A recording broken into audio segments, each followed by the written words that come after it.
What's up, everybody? That is really late. I got some latency issues. There we go. What's up, everybody? This is Alex with WMD, back at you again. This time we're going to be talking about Metron and Voltera a little bit, and we're going to be going into different pattern lengths. So the whole point of this video is just to really explore making every track a different pattern length and what that kind of sounds like, and some different uses for it. So different pattern lengths is what we call polymetric, right? So each track has a different reset point, meaning that some tracks are going to stay at 16 steps long, some we can make longer than that, and others we can make shorter than that. This is a cool way to just get rhythms that you wouldn't normally think of. So you can play, like the rhythm that you really like. You can write a rhythm down that you like, and in those 16 steps, and it loops around, and you'll hear it and you'll be like, all right, cool, I like that. But then if you change the pattern length to something maybe like 6 steps or 7 steps, you're changing the turnaround on that pattern and you're giving it a completely different feel, which just makes things a little bit more interesting. A lot of techno music uses this kind of technique. One of the things we're going to be doing is doing a 4-step gate sequence for our bass line, and then we'll do a longer like 7-step sequence for the Voltera track, and that gives us the rhythm that we want, but then the voltages change on an odd time, and it just creates this little, just creates some variation and a really interesting bass line out of something that's just so easy. So it's really quick, and it's just a fun way to make patterns. So let's dive into it. So what we're going to be doing is we're going to be using Metron and Voltera, obviously, and we're just gonna jam. We're just gonna patch from scratch. And the idea of this is just going to be using different pattern lengths for each track just to get us some cool sounds. So the first things first, I'm just clear everything out, and we'll just patch up a kick drum, right? So with kick drums, I tend to stick to 1 bar. So I just say, okay, we're going to do 4 on the floor here, and that's coming out. We're just going to leave that at 1 bar. So the next thing we're going to do is we're going to set up kind of a hi-hat sounding patch. So I'm going to go 2 out, and I'm going to go into Crucible. And I'm going to take Crucible output, run that into 2. We'll just put that up on the upbeats here, right? And to make that sound a little bit more like a hi-hat, we'll take the noise output of Modbox. We'll run that into the pitch input here. And that just kind of gives us that noisy modulation. So now with Voltera, what we'll do is we'll modulate our decay a little bit. So I'm just going to say on this one, I want it to be nice and short. Let's change up our voltage range here real quick. So I'm going to have this one be nice and short. We'll make this one longer, and we'll go shorter, and then we'll go longer again. And on this Voltera track, what we could do is let's add a couple more triggers in here, right?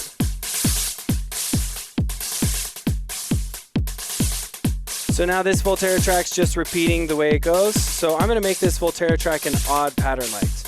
So to change Voltera pattern lengths, we just hold pattern length and turn the Voltera knob, and this gives us, on Metron's tracks here, you can now see the Voltera information. So I can go through here, and I'm just going to change this one to be a 6-step pattern.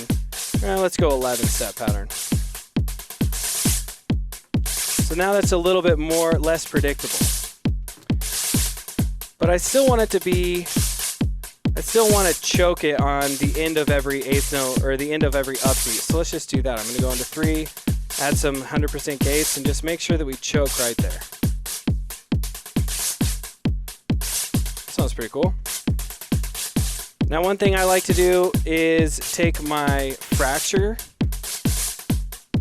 and I'm just going to have fracture play 1 clap just every once in a while. So for this one, what I'm going to do is I'm going to use a 16-step pattern, but then we'll use the random mode. We'll go into probability, and we'll assign a 50% random probability that we're going to get a clap on this step. So now 50% of the time, we'll hear that clap come through. And I like that, but I want to make it a little bit more sparse, but I don't want to do it only with probability. So what I'm going to do is I'm going to make that track number 4, I'm going to make that 4 bars long. So I'm going to go into pattern length, and I'm just going to hit the last step on that track. So now we have a 4-bar pattern just for our clap. And then 50% of the time in the first bar, we're going to get that clash. So that'll just make it real sparse. Next thing I'm going to do is just patch up a Chimera track here.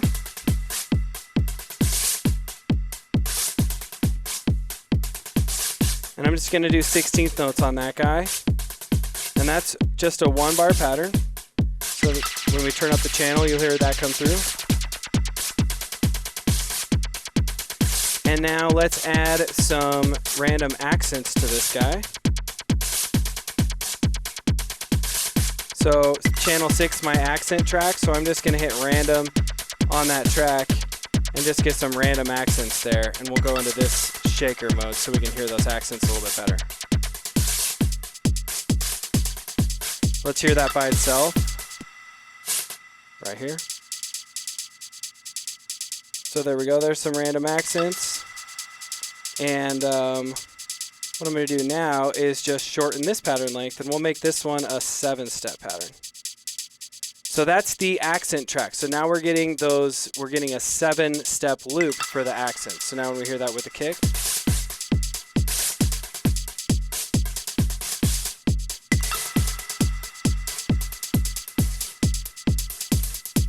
Clean up that crucible a little bit there by turning the sight down.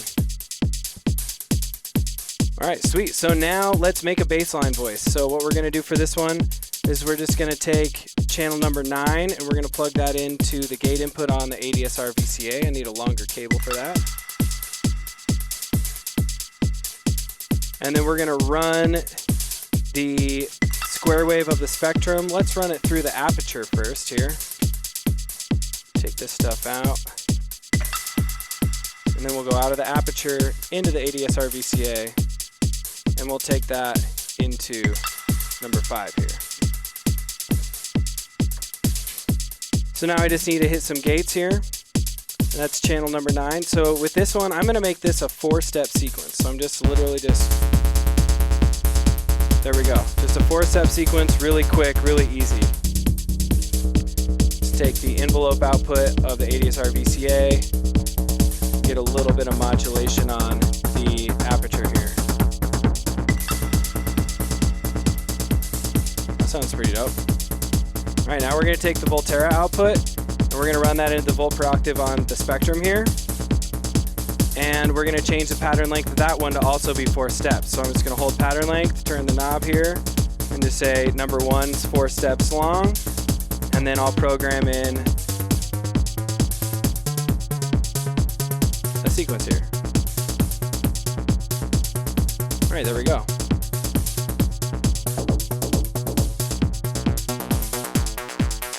Mess around with the aperture a little bit.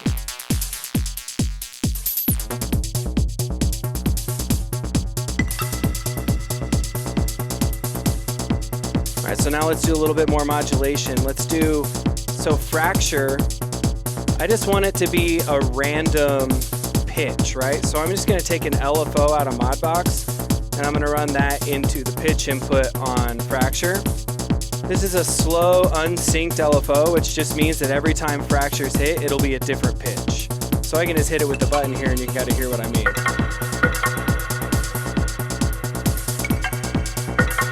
Right? So there we go.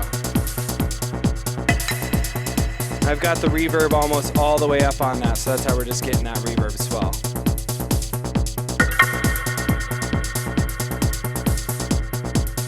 Alright, so let's go through and look here. We've got these different pattern lengths. We've got this stuff that just sounds a little bit more, it sounds just a little bit less, I guess, repetitive, right? Even though it is still really, really repetitive. So now on the next one, let's do this. Let's copy A, we're gonna put that on B. And we're gonna make our Voltera track. We're gonna make this one 7 steps long now. So the gate track is still this 4-step sequence, but now we've got a 7-step sequence on the Voltera, and I'm just going to change up some notes here. And on Metron right now, we are listening to A, but we are editing B. So we're not hearing B yet, and I'm just going to go into B right now. So at the end of the phrase, there we go.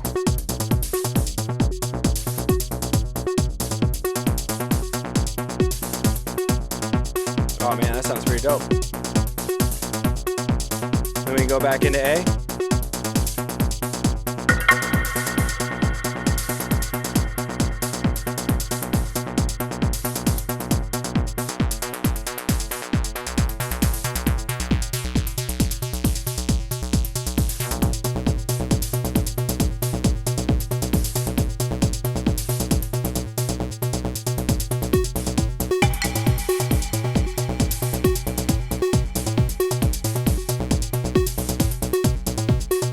is a super fun way just to make something really fast, right?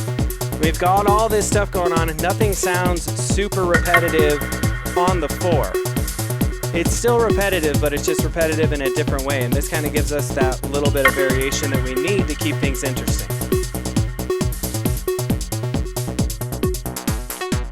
Now a cool trick, we don't have a master filter in this, right? So I do have the aperture bandpass on the bass line, but my kick drum's still coming through strong.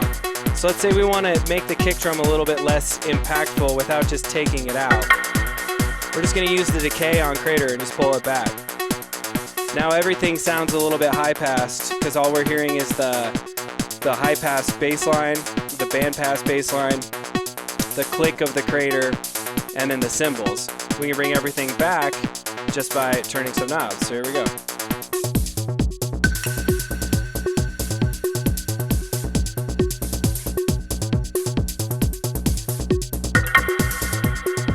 All right, so as you can tell, we have all these things going through here, and they're all different pattern lengths, right? So I'm going to duplicate B, and we're going to go to C. And on C, I want everything to snap back to 16 steps. So we're going to hit pattern length. We're going to hit our page. That's just made every pattern length 16 steps long. So now when we go into C,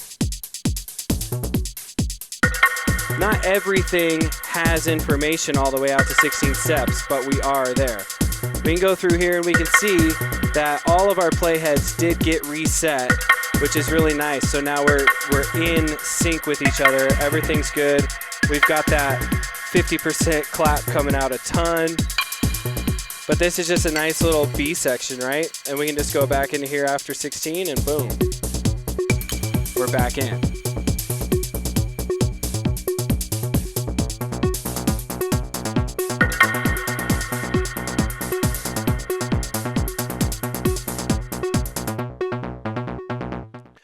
All right, so that's it. Thank you guys so much for watching. I hope this gives you a little bit of insight on why you might want to use or how you could use some different pattern lengths in your music.